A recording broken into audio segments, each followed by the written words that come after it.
In this video, we're going to talk about a specific application of torque. And this is how you can find the center of mass of a system of objects when you're balancing. And so, of course, that is our simplistic definition of center of mass right now. It's the point at which a system will balance. And the center of mass is always going to be closer to the more massive of your objects. That's just a conceptual point that you need to make sure that you understand. A vocabulary term you need is going to be fulcrum. The fulcrum is basically the pivot point. The fulcrum is really, right now, it's this little triangle. It's what we would be tilting our masses back and forth on. But it is going to be supporting at the balance point of our system. So we're going to look at two different ways that we can use to find center of mass, or that we're going to use with center of mass. The first one is going to be how to find the location of the center of mass when you have your two masses at fixed locations. So, for example, if you have a meter stick with two masses sitting on them, then we want to know, based on the magnitude of those two masses at the ends of the meter stick, what is the location of the center of mass. So with this,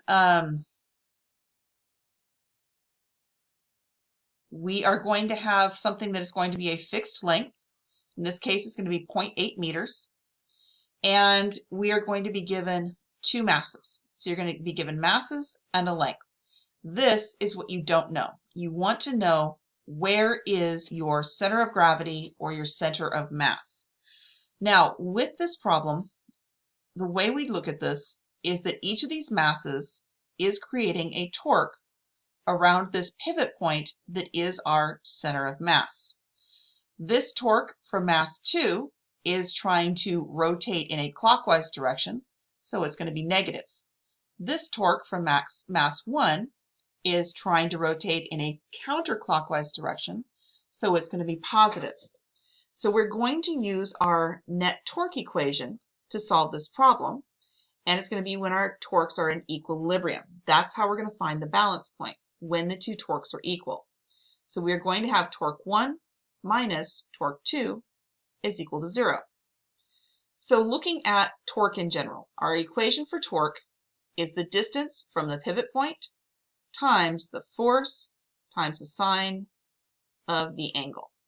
Now in this case, both of our angles are 90, and since the sine of 90 is 1, we are not going to need our sine. The other thing is that the force that we're looking at is just going to be the weight force or the gravitational force on our two objects. So in both cases, it's going to be the distance to the mass times gravity. That's what our torque is going to be. So when we plug that into our net torque equation, we're going to have R1 M1G minus R2 M2G is equal to 0. So these two are going to need to be equal to each other. Whoops. So, equals 0. That's what I meant to have there. So I can just set them equal to each other. R1 M1G is equal to R2 M2G. And, of course, the G is going to be able to cancel here because it's the same in both. So we've simplified our equation to R1 M1 equals R2 M2.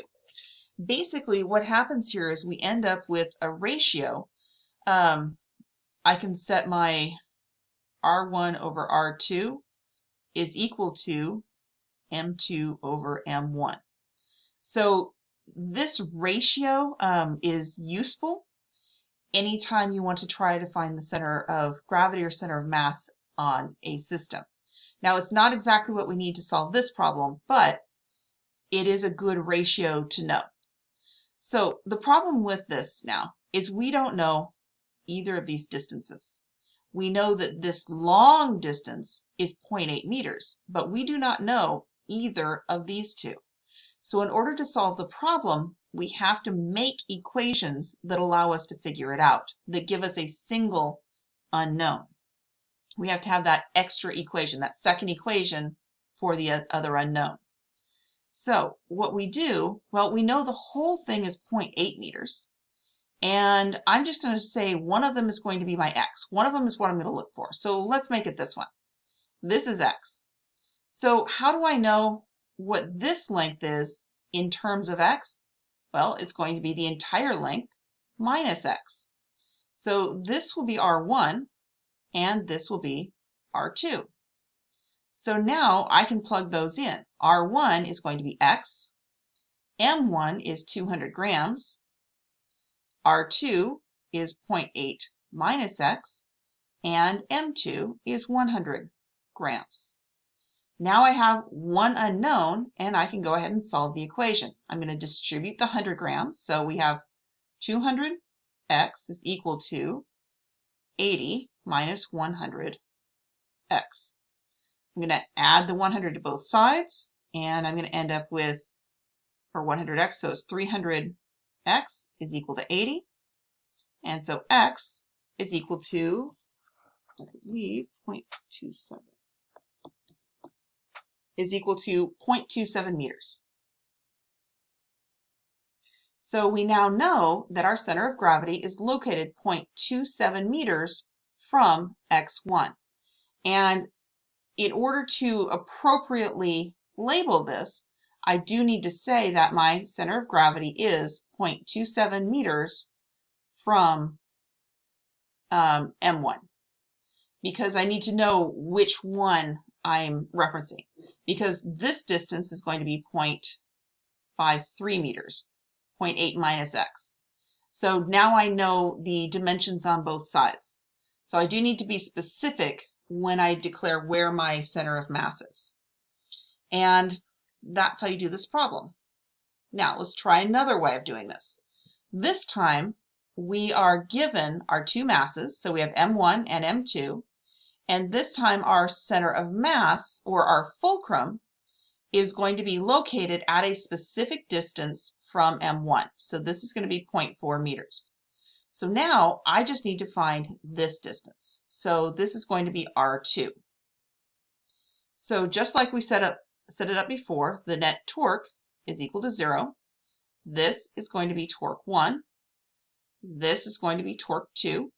And the directions haven't changed, so torque 1 minus torque 2 is equal to 0.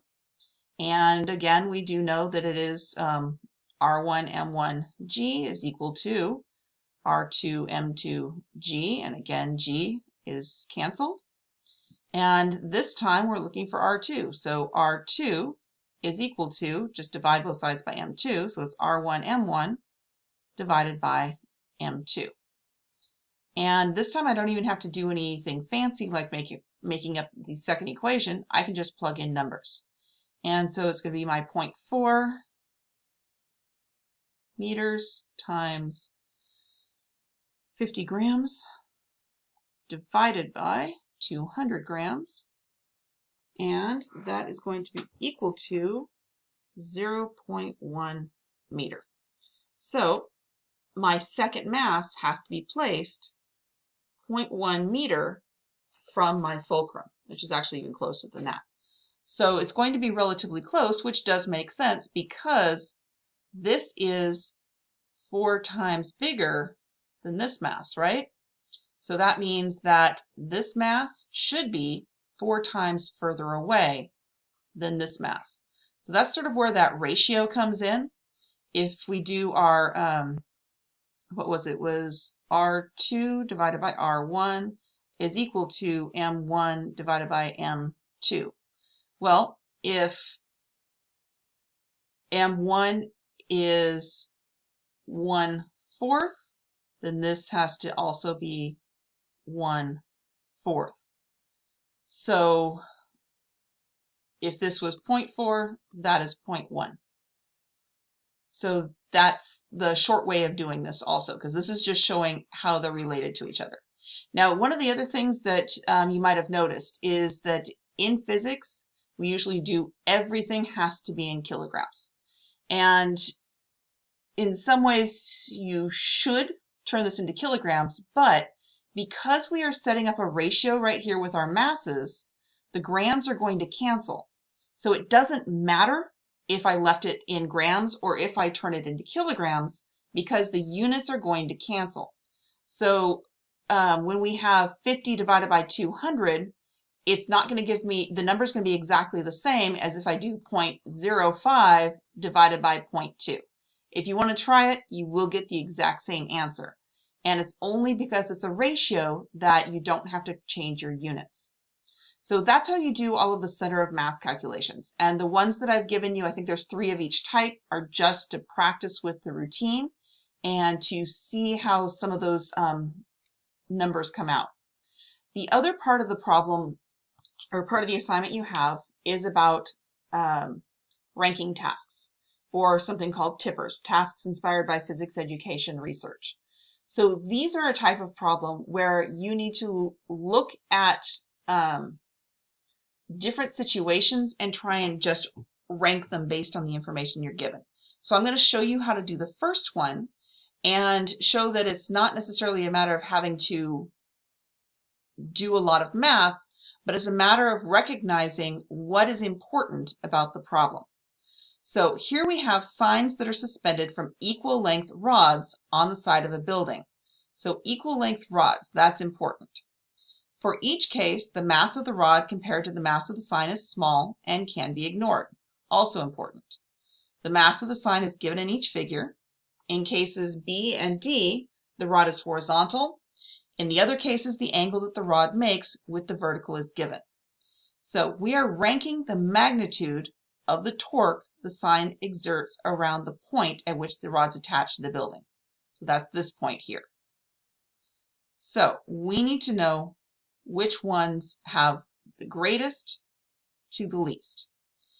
So remember, torque is RF sine theta, or in this case, it's going to be RMG sine theta.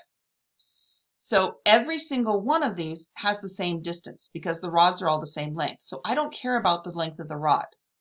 I don't care about gravity because it's really the same in every single one of them. So when I actually look at this problem, to rank them, all that I need to know is I need to know their mass times the sine of the angle. And this is going to allow me to rank. So it's not really equal to, but you could say it's proportional to my mass times the sine of the angle. So first, I want the combination of mass times the sine of the angle that's going to give me the largest number.